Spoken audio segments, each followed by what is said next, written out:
Bismillahirrahmanirrahim. Assalamu alaikum, my dear students.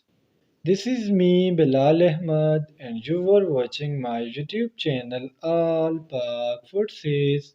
Students आज की video में इंशाल्लाह हम क्लास 6 के जनरल साइंस का chapter number 1 known as cellular organisation को डिस्कस करेंगे। अब मैं क्लास 6 के जनरल साइंस को इसलिए पढ़ा रहा हूँ स्टूडेंट्स, साथ साथ मैं कोशिश करूँगा कि मैथमेटिक्स और कंप्यूटर साइंस भी पढ़ाऊँ, क्योंकि कोर्सेज चेंज हो चुके हैं और यूट्यूब पर ओल्ड वीडियोस पड़ी है और जो टीचर्स है वो न्यू कोर्स पर वीडियो नहीं बना रहे। तो मैंने सोचा कि आज से इंशाल्लाह हम जो क्लास 6 के जनरल साइंस की बुक है, हर एक वीडियो में जो चैप्टर्स है उनको हम 2 हाफ में डिवाइड करेंगे। एक में हम एमसीक्यूज़ और शॉर्ट क्वेश्चन को डिस्कस करेंगे और दूसरी जो वीडियो होगी मतलब पार्ट नंबर 2 जो होगा उसमें हम लॉन्ग क्वेश्चन को डिस्कस करेंगे। तो आप लोगों ने वीडियो के साथ एंड तक जुड़े रहना है और वीडियो को कहीं से भी स्किप नहीं करना। So without wasting any time, let's start the video. Students, first of all अगर हम सेलुलर ऑर्गेनाइजेशन को देखें तो सेलुलर ऑर्गेनाइजेशन से क्या मुराद है। देखिए, एक इंसान या कोई भी जानदार हमारे पास बना होता है सेल से। तो अब ये जिस सेल से बना है, इस सेल में क्या क्या चीज़ें हैं और इसमें हमारे पास जो डिफरेंट ऑर्गेनेल्स है उसकी अरेंजमेंट कैसी है। तो ये जो चैप्टर है बेसिकली इसका नाम सेलुलर ऑर्गेनाइजेशन इसलिए रखा गया ताकि इसमें हम ये पढ़े कि सेल किस चीज़ से बना है और साथ साथ इसके जो ऑर्गेनेल्स है वो किस तरह अरेंज है, इसमें जो डिफरेंट चीज़ें हैं वो किस तरह अरेंज है। तो इसको हम कहते हैं सेलुलर ऑर्गेनाइजेशन। उम्मीद करता हूँ आपको सेलुलर ऑर्गेनाइजेशन का कंसेप्ट क्लियर हुआ होगा। अब हम आते हैं टुवर्ड द एमसीक्यूज़। जब आप अपने बुक को खोलोगे तो फर्स्ट नंबर पर जो चीज़ आती है वो होती है आपके मल्टीपल चॉइस क्वेश्चंस। हमारा फर्स्ट एमसीक्यूज़ है एन एनिमल सेल हैज़। एक होता है प्लांट सेल और एक होता है एनिमल सेल। तो जो एनिमल सेल्स है इसमें क्या होता है, एक वैक्यूल होता है, दो वैक्यूल्स होते हैं, तीन वैक्यूल्स होते हैं, या ऑप्शन डी है नो वैक्यूल, इसमें कोई भी वैक्यूल नहीं होता। So the correct option is option C, mean many vacuoles. अब स्टूडेंट्स, प्लांट में जो है सिर्फ और सिर्फ एक वैक्यूल होता है जो बहुत ज़्यादा बड़ा होता है, जबकि अगर हम एनिमल्स की बात करें तो इसमें हमारे पास जो वैक्यूल्स होते हैं वो काफ़ी छोटे होते हैं और नंबर में बहुत ज़्यादा होते हैं। तो इसलिए मैंने कहा कि एनिमल सेल में हमारे पास बहुत ज़्यादा मैनी मतलब बहुत ज़्यादा वैक्यूल्स होते हैं और एनिमल में जो वैक्यूल्स है इनको हम कहते हैं लाइसोसोम्स। नेक्स्ट एमसीक्यूज है हमारा, mitochondria are the cell organelles that play a role in. Students, mitochondria हमारे पास एक ऑर्गेनेल का नाम है। ये किस चीज़ में एक अहम रोल प्ले करता है, यानी आप कहते हो ना कि इस बच्चे का इस घर में क्या काम है।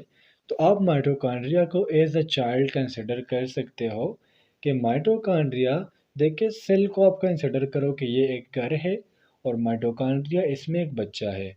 फिर जो माइटोकॉन्ड्रिया है इसका इस घर में क्या काम है, यानी माइटोकॉन्ड्रिया का सेल में क्या काम है।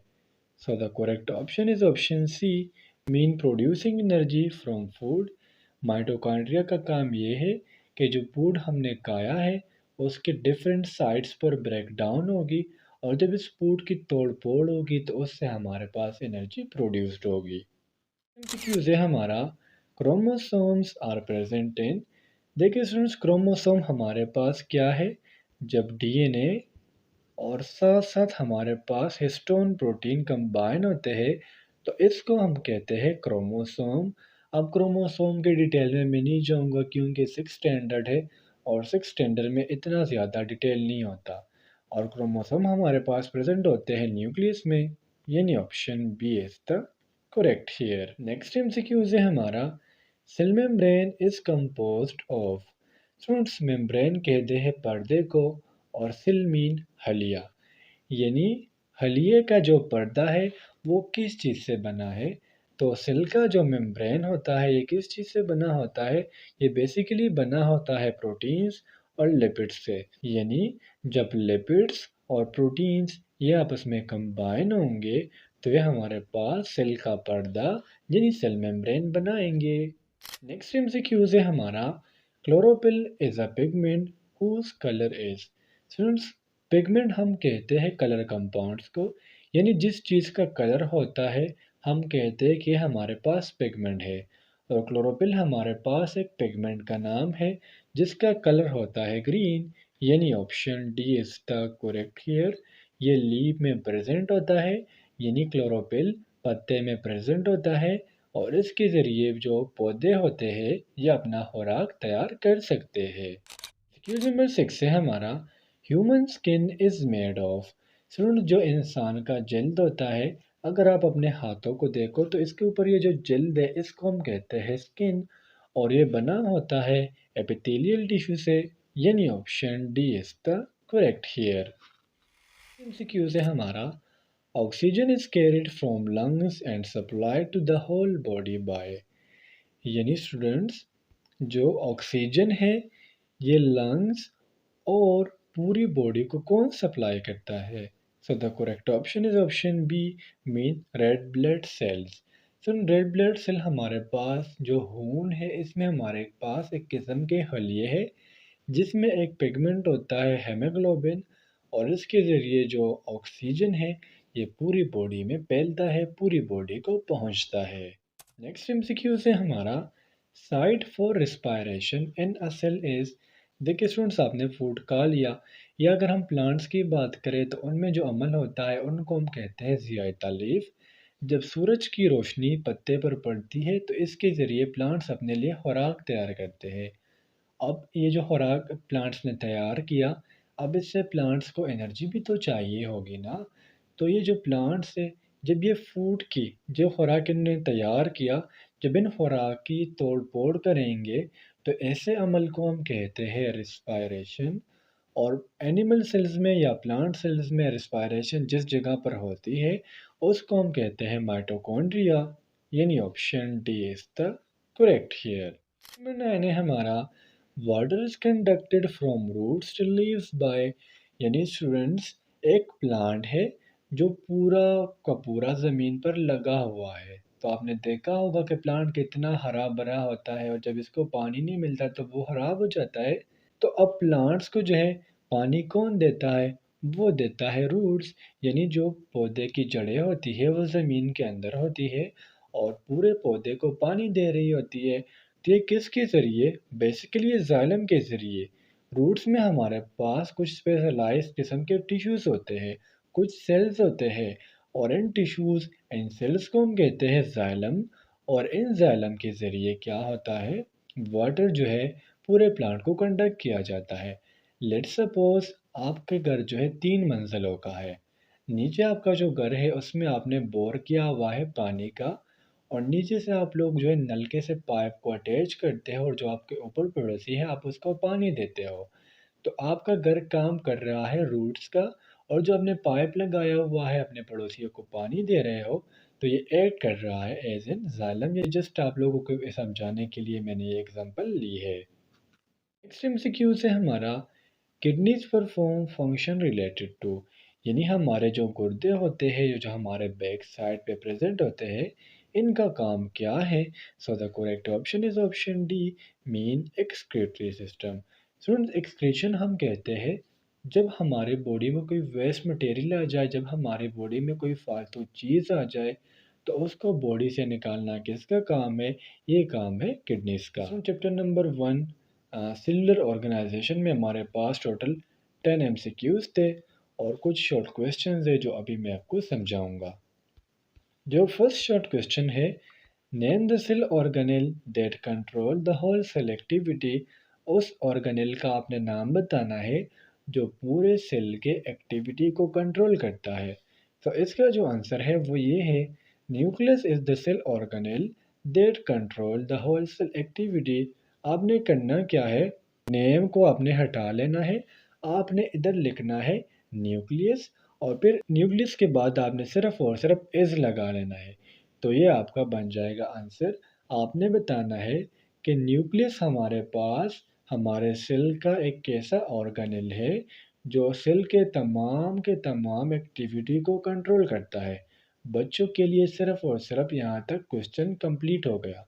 अब वो टीचर जो ये वीडियो देख रहे हैं, मैं उनको ये समझाता हूँ कि सेल जो न्यूक्लियस है ये किस तरह होल सेल एक्टिविटी को कंट्रोल करता है।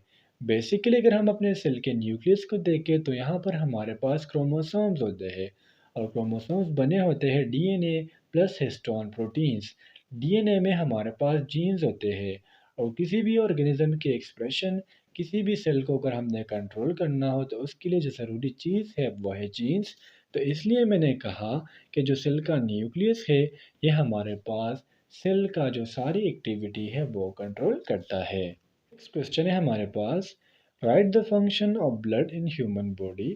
जो हमारा खून है, सुन जब भी आपको कहीं कट लगता है तो आपके बॉडी से खून निकलने लग जाता है। अब इस खून का काम क्या है तो वो हम जानते हैं इस आंसर में। The function of blood is to transport oxygen and nutrient to the tissues. सुन ब्लड का काम क्या है? ब्लड का काम है ऑक्सीजन को टिश्यूज और लंग्स तक पहुंचाना। यानी ब्लड का प्राइमरी फंक्शन ये है कि जो ऑक्सीजन है और साथ साथ हमारे बॉडी में जो न्यूट्रिएंट्स है इनको डिफरेंट बॉडी पार्ट तक पहुंचाना किसका काम है? ये है ब्लड का। और अगर हम ब्लड में स्पेशलाइज सेल की बात करें, देखिए सुन यहाँ तक आप लोगों का आंसर कंप्लीट हो गया क्लास 6 के स्टैंडर्ड के बच्चों के लिए। ठीक है। अब अगर टीचर ये वीडियो देख रहे हो तो उसको मैं जस्ट ये बताऊंगा कि जो ब्लड है इसमें जब हम रेड ब्लड सेल्स की बात करें तो उसमें हमारे पास एक पिगमेंट है जिसे हम हेमोग्लोबिन कहते हैं। और हेमोग्लोबिन का काम क्या है? ऑक्सीजन को कैरी करना। नेक्स्ट क्वेश्चन है हमारा, analyst the organs involve in blood circulatory system in man. देखिए स्टूडेंट्स, हार्ट में ब्लड आ जाता है पूरी बॉडी से, फिर हार्ट जो है पूरी बॉडी को ब्लड वापस देता है। अब इसमें हमारे पास कौन कौन सी चीज़ें इन्वॉल्व है? तो इसमें हमारे पास जो चीज़ें इन्वॉल्व है वो ये है, organs that involve in blood circulation are as follows. यानी वो अज़ा जो ब्लड के सर्कुलेशन में इन्वॉल्व है वो ये है, फर्स्ट है हार्ट, सेकंड है वेंस, थर्ड है arteries and the fourth one is capillaries. अब अगर इस क्वेश्चन को हम शॉर्टली लिखे तो हम कहते हैं कि इसमें हमारे पास हार्ट इन्वॉल्व है और साथ साथ हम कहते हैं ब्लड वेजल्स। फिर सुन जो ब्लड वेजल्स है इसमें हमारे पास ये सारे टाइप्स आ जाते हैं। हार्ट आपको पता है, हार्ट हम कहते हैं दिल को। वेंस जो है ये भी ब्लड वेजल्स की एक टाइप है। आर्टरीज भी ब्लड वेजल की एक टाइप है और कैपिलरीज भी ब्लड वेजल्स की एक टाइप है। जो क्लास 6 स्टैंडर्ड के बच्चे हैं उनको सिर्फ ये याद होना चाहिए कि जो सर्कुलेटरी सिस्टम है, जो ब्लड की सर्कुलेशन होती है, उसमें हमारे पास चार चीज़ें इन्वॉल्व है। आपका दिल, आपकी वेंस, आपकी आर्टरीज और आपकी कैपिलरीज। अगर हम वेंस के फंक्शन को देखें तो वेंस का काम है पूरी बॉडी से खून को जमा करना और इसको दिल की तरफ लाना। अगर हम आर्टरीज की बात करें तो आर्टरीज का काम होता है हार्ट से ब्लड लेके, हार्ट से खून लेके पूरी बॉडी में पहुंचाना। और कैपिलरीज का काम जस्ट क्या है? इसके ज़रिए गैसियस एक्सचेंज होता है। क्वेश्चन है, name the red colour pigment present in blood cells. उस पिगमेंट का नेम बताए जो हमारे रेड ब्लड सेल्स में प्रेजेंट होता है। तो आपने करना क्या है, नेम को हटा लेना है और आपने कहना है हेमोग्लोबिन। इस नेम की जगह आपने जस्ट लगा लेना है ये वाला लफ्ज, mean haemoglobin is the red colour pigment present in red blood sales. यानी जो हेमोग्लोबिन है ये रेड कलर का एक पिगमेंट है जो हमारे रेड ब्लड सेल्स में प्रेजेंट होता है। अब इसका काम क्या है? इसका काम है ऑक्सीजन को कैरी करना। तो किड्स, ये था आप लोगों का first chapter which is known as cellular organisation. इसके हमने मल्टीपल चॉइस क्वेश्चन को डिस्कस कर लिए और साथ साथ जो शॉर्ट क्वेश्चंस है उनको हमने डिस्कस कर लिया। अगली वीडियो में इंशाल्लाह हम इसके लॉन्ग क्वेश्चन को डिस्कस करेंगे। आप बच्चों को कोई भी कन्फ्यूजन हो, कोई भी डाउट हो तो मुझसे कमेंट सेक्शन में पूछ सकते हो या मेरे साथ आप मेरे कॉन्टेक्ट नंबर मेरे व्हाट्सएप पर आप रब्ता कर सकते हो। इंशाल्लाह अगली वीडियो में मिलते हैं। तब तक के लिए मुझे इजाज़त दीजिए। मुझे अपने दुआ में याद रखिए। अल्लाह हाफ़िज़।